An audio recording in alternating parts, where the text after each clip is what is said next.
Os Estados Unidos divulgaram um relatório, tá? O governo dos Estados Unidos divulgou um relatório sobre muitas questões aqui do Brasil, a situação dos direitos humanos, das liberdades políticas no Brasil, incluindo isso que eu mostro para vocês aqui em telão, que tem um dos recortes no site da CNN.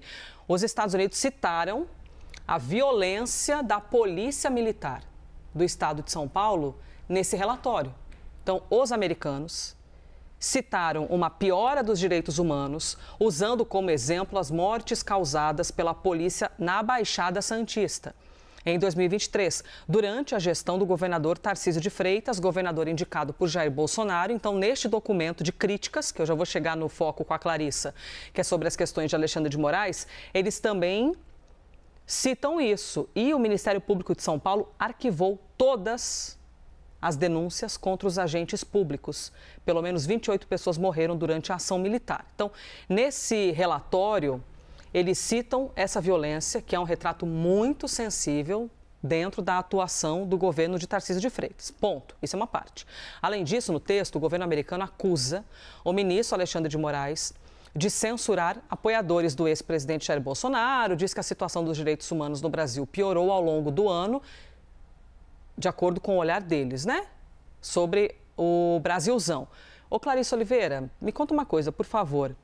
O relatório informa ou desinforma sobre o que aconteceu no dia 8 de janeiro? Pois é, né, Elisa? Eu li o relatório com cuidado.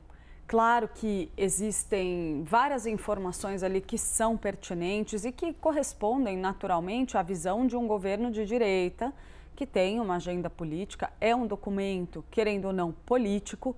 A diferença de tom em relação ao relatório produzido durante a gestão Biden, por exemplo, é muito facilmente identificado ali.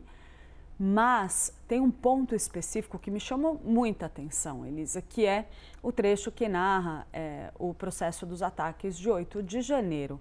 Ali, em especial, o que a gente consegue observar é o governo americano, a gente está falando de um órgão de Estado, o Departamento de Estado americano, reproduzindo narrativas falsas, notícias falsas, alegações falsas a respeito do que aconteceu nos ataques aqui no Brasil. Por que eu falo isso com tanta certeza, Elisa?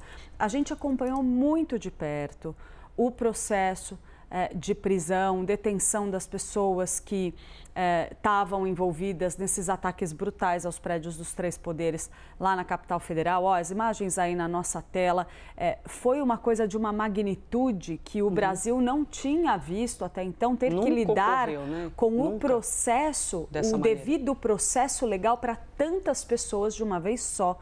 E a gente se lembra como a justiça brasileira, as forças policiais, as autoridades na época tiveram o cuidado de respeitar os direitos dessas pessoas em todo o processo de detenção delas, Elisa. E o documento traz ali a informação de que essas pessoas teriam sido presas sem que fosse feita a devida acusação do ponto de vista legal, dizendo que elas não tiveram acesso a advogado.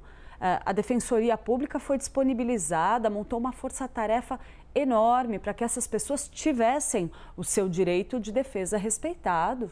Elas passaram por um julgamento que respeitou todas as etapas do devido processo legal. E ali você tem um trecho que claramente reproduz aquela narrativa da ala de extrema-direita que dissemina informações falsas nas redes sociais, reproduzida em um documento oficial. Então, ali, em especial, me parece que ficou muito latente, muito claro, muito cristalino que o governo dos Estados Unidos ali desinformou, reproduziu desinformação a respeito do que aconteceu no 8 de janeiro, Elisa. E é um momento que gera muito debate, porque existe sim um debate em cima da dosimetria da pena de cada um, né? Tem gente que fala, não deveria ser essa pena para ele, para outra pessoa e tudo mais. Isso é um debate, o que não faz deixar de existir a violência que ocorreu no dia 8 de janeiro. Nunca na história do Brasil ocorreu um ataque à sede dos três poderes desta magnitude.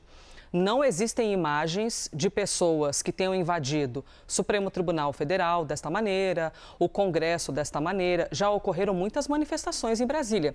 É verdade. Inclusive com gente cometendo violência pelas ruas, tacando fogo, quebrando vidro, de todos os lados da política. O noticiário está aí para mostrar isso, que de fato aconteceu. Agora, nada se compara a isso que você está vendo.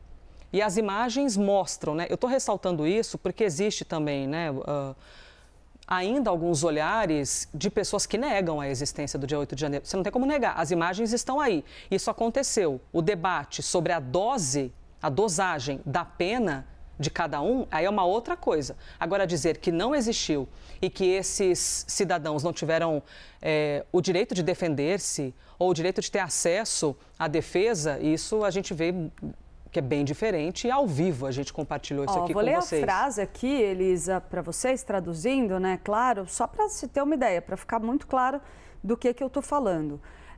Citam aqui, então, os ataques de 8 de janeiro de 2023, aí falam, calma aí, deixa eu puxar aqui o começo da frase. É um documento grande, né? Ele cita alegações de autoridades, de pessoas aqui no Brasil, que teriam alegado que os acusados ali de participação nos processos chegaram a serem presos por vários meses sem que fossem registradas acusações formais contra eles. E também que esses manifestantes teriam tido seu direito de acesso à orientação jurídica negado. É dizer, olha, não se permitiu que essas pessoas tivessem acesso à defensoria pública ou a um advogado. Isso não aconteceu, Elisa. A gente viu vários envolvidos no 8 de janeiro responderem ao julgamento no Supremo Tribunal Federal com defensores públicos ali, numa força-tarefa imensa que demandou um esforço enorme do judiciário brasileiro. Então, realmente, assim, aqui você vê a reprodução desse tipo de alegação num documento oficial, né? Não tem nem cabimento que um documento institucional, posicionamento formal de um outro governo, reproduza a notícia sem nenhum tipo de checagem. Sim, as pessoas podem discordar do rito, como foi, de repente, a dosagem, mas não podem inventar coisas de que algumas partes do processo não ocorreram.